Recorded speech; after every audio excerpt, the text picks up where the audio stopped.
Greetings, fellow Whovians. Whovian Queen here. Hope having a good week so far. Well, our look at the 12th Doctor era now continues on with Before the Flood. The 12th Doctor, O'Donnell and Bennett arrived in a Scottish town in 1980, before the town was flooded, and the day the salvaged alien craft from the future landed. O'Donnell and Bennett observed the ship still has a stasis chamber, both power cells, and the absence of glyphs on the walls. They met by Prentice, a Tivolian funeral director whom O'Donnell recognizes as one of the ghosts of the future. Prentice landed on the barren planet Earth to bury the Fisher King, a former slaver of the Tivolians.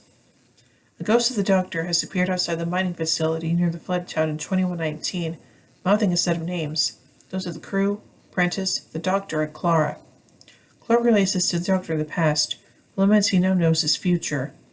During this, the still alive Fisher King escapes the stasis chamber, kills Prentice, scratches the glyphs into the walls, and takes the chamber to the church. O'Donnell is killed, and the Doctor confirms his theory that the ghost list is the order in which they will die. While the Doctor and Bennett try to return to the future to save Clara, the TARDIS sends them back half an hour. The Fisher King confronts the Doctor, affirming that his glyphs and the ghosts he created with them will send a signal that will draw an armada to enslave humanity. The Doctor says he removed the glyphs from the ship's wall. The Fisher King runs to the ship and to find the Doctor lied to him, as the glyphs are still on the walls.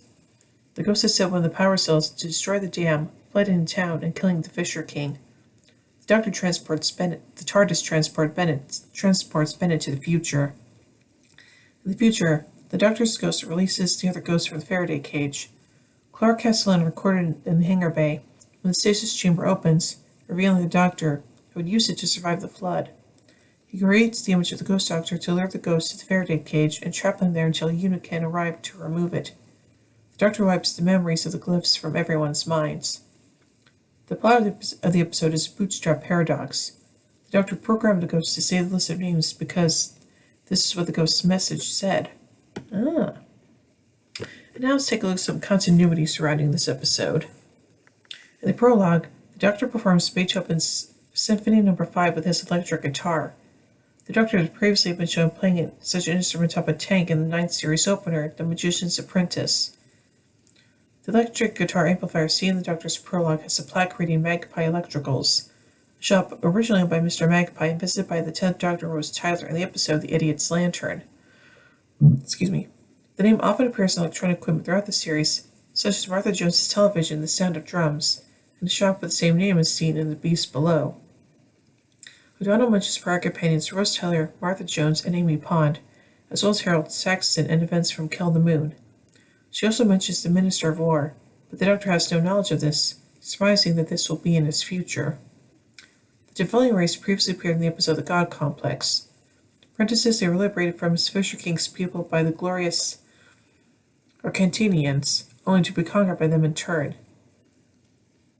The Arcantinians were first mentioned in the tortured episode Greeks Bearing Gifts. Both episodes were written by Toby Whithouse. The TARDIS's Protocol 7112 first appeared in Blink. Other console room holograms have included the Emergency Program 1 from The Parting of the Ways, and the voice interface with holographic feature from Let's Kill Hitler. The Fisher King describes Time Lords as cowardly being curators who soon remember they had teeth and became the most warlike race in the galaxy, referring to the Time Lords' passive role in earlier series and their subsequent participation in the Time War. And now let's take a look at some outside references. During the episode's prologue, the Doctor mentions that he actually met Ludwig van Beethoven, a nice chap, very intense. The 10th Doctor alluded to such a meeting in Music of the Spheres. O'Donnell lists Neil Armstrong, famous line from the first moonwalk, "That's one small step for man, one giant leap for mankind." The 11th Doctor made use of Armstrong's line when he first defeated Silence in Day of the Moon. Prentice has business cards with the motto, "May the remorse be with you." This is a pun on the Star Wars catchphrase, "May the Force be with you." And now finally onto the production. Unusually, the opening theme was performed with an electric guitar for the episode. The inclusion of an electric guitar was prompted by a joke from 12th Doctor actor Peter Capaldi, who performed the theme for the episode, as well as Beethoven's Symphony No. 5 in the prologue. Capaldi played lead guitar at the 1980s punk band The Dreamboys alongside Craig Ferguson. The filming location for the village portrayed in the episode was in Caerwent. So overall, as the conclusion to last week's episode, Under the Lake, this one is kind of interesting, and yeah, the whole use of the bootstrap paradox was also a nice little touch, so yeah. So overall, I give Before the Flood 4 sonic screwdrivers out of 5. Why don't we tune in next time as we take a look at The Girl Who Died. Oh. So, anyway, hope you enjoyed this review. If you did, be sure to give it a thumbs up, share it around. Don't forget to subscribe and hit the bell icon to be notified when I upload videos. And if it helps support this channel further, then be sure to check out my Patreon page. Link is always in the description below. Anyway, until next time, this is Hooving Queen saying, "Oh my giddy aunt! When I say run, run!" I'm Professor Polarity, the neutron flow. Would you like a jelly, baby? Fantastic! Allons-y!